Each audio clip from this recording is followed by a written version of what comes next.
teach to the test. When I become a teacher, I want to be able to chew gum all day and tell my students they can't. I want to retire next year and it just doesn't matter anymore. When I become a teacher, I want to sit in the teacher's lounge and complain. I'm going to teach 1 year, 25 times. When I become a teacher, I want a computer just to record grades. I want to keep my mouth shut and wait to become an administrator. when I become a teacher, I want to cover rather than uncover material and use chalk. when I become a teacher, I want to quit learning.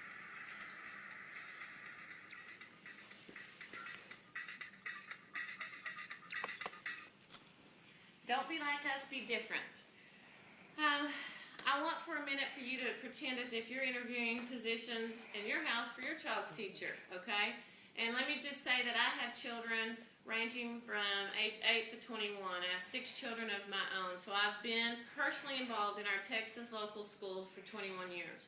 I also work in a Texas school, in a middle school here in Texas, so I not only am affected by low standards, I believe, for teachers, professionally, but personally.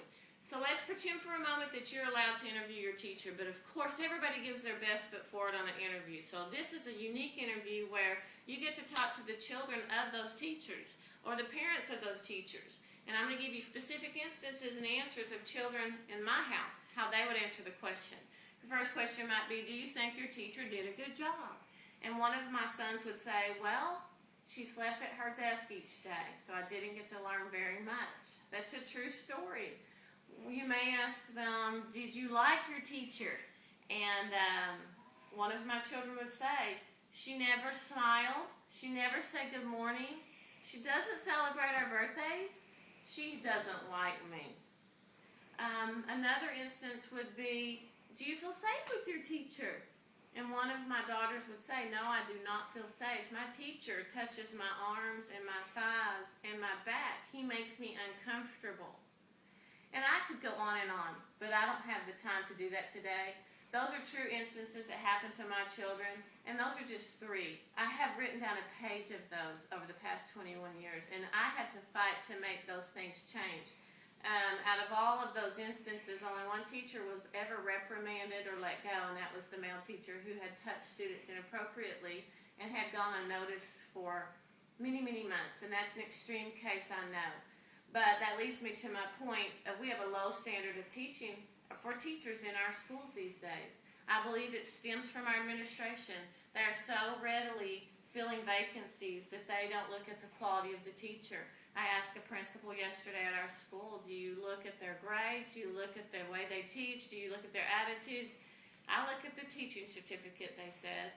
That's what they said. If you have a teaching certificate, you can teach in our school. That's a substandard education we're giving our children, which leads me to my point of our tax test.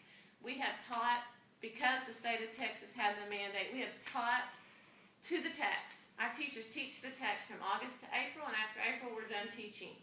That test is a low standard test. If you talk to high intelligent children and mid-range intelligent children, they're not challenged by that information. And teaching toward the tax lowers our education bar for our kids. And it also causes dropout rates to increase. One of the Texas Comptroller's Office has statistics that says kids who drop out are 6 times more likely to be incarcerated and cost our country $1.4 million in money. And we have a dropout rate because I've actually seen teachers teach to the tax to a student who couldn't read. So they read the test to him, and not one teacher was concerned if this student couldn't read, but they wanted him to pass the tax. Which leads me to my next point. We need teachers in there that do care that this student can't read. Teachers who want to do the job. It's a damn hard job. You have to have a talent to do it and love children and education. But we can't get teachers in there that have that sort of qualities with the low pay that Texas pays our teachers. And that brings me to my point. The Comptroller's Office of Texas has listed the reason teachers leave the profession is because the classrooms have become violent and it's too low of pay. Another statistic of the Texas Comptroller's Office is that teachers leave their profession because they are asked to do more and the job's more challenging, but they're not paid more. So the state of Texas needs to step up and pay our teachers more money. We want quality over quantity, and to get that, we have to pay for that. And our kids are our next generation. Aren't they worth it?